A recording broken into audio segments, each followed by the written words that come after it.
Ateneo Pambarangay Ira, huge upset from Arellano. Alinsug Belen sumabog versus Uste. Poyos di nakaporma. Pero ngayon kaviyad so kilibutong mag-subscribe, take notification bell para mag-update kayo dito sa ating channel. Isang nakakadismayang araw ang naranasan ng mga diehard Ateneo fans sa unang araw ng round 2 na sa 2023 Shaky Super League Preseason Tournament. Sa di inaasahang pagkakataon kasi lumagapak at natumba ang Ateneo Blue Eagles sa NCAA team na Arellano University sa loob ng nakakahiyang 3 straight sets sa mga score na 21-25, 18-25, 21-25. Isang nakakalugmok itong pangyayari sa Ateneo gayon di inaasahan ng marami na matatalo pa sila ng isang NCAA team. At given the fact na matagal-tagal na ring hindi dinodumina ng Arellano ang NCAA, yes, noon Arellano ang pinakamalakas sa NCAA team pero nung pumasok mga tulad ng CSB at Perpetual medyo nawala sila sa eksena. Kaya nakakayang isipin na masweep ang abe ng team na matagal-tagal nang di masyado pinag-uusapan sa NCAA. At to think na minamaliit ng mga fans ang Arellano sa nasabing pool, ngayon sila patuloy ang nakakakuha ng third spot.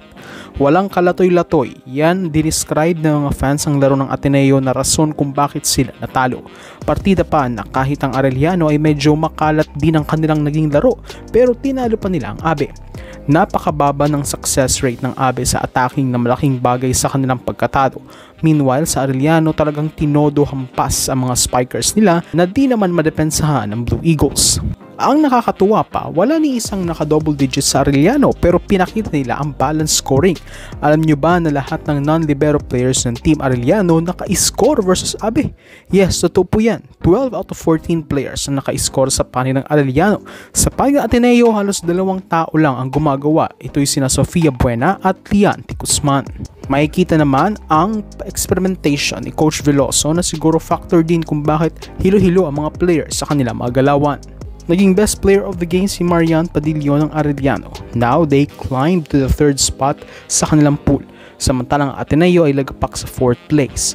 Buti na lang walang laglagan sa round na ito kaya kahit papaano at least safe ang abe. Pero milagro kailangan upang malampasan nila ang round na ito at makapasok sa semifinals. Samantala sa main event, as we all expect, NU dominates UST. Yan nga ang tunay na naganap matapos na maddomina ng defending champs ang Espanya squad in 3 straight sets sa mga score na 25-19, 25-20 at 25-16 to stay unbeaten sa kompetisyon. Lahat ng non-libero players ng NU umiscore din para sa kanila, most notably ang tambala ni Evangeline Sugot Micaela Belen, kung saan both set 1 at set 3 sila ang nanguna sa opensa ng NU. Pinakitaan nila ang uste ng mga mabibilis at explosive combi plays tulad ng patong sa 3. Mas nakita na rin ang pagbabalik top form ni Sheena Turing kung saan bumalik na ang mga pangmalakasan niyang quick attacks. Sa panig ng UST, bantay sarado naman at di naman nakaporma ang inaasang bubuhat na sina Angeline Poyos at Regina Horado. Parehong players na limitahan na lamang sa 7 points matapos ng laro. Tinanghal na best player of the game si Evangeline Sug with 12 points at 10 naman para kay Belen. Dahil dito, napakalaking posibilidad na manatili sa rank 1 sa kanilang pool ang NU hanggang quarters. So, the route ng Kaviyad Zigavor support this channel. Please now subscribe, click the notification bell to update on the coming videos.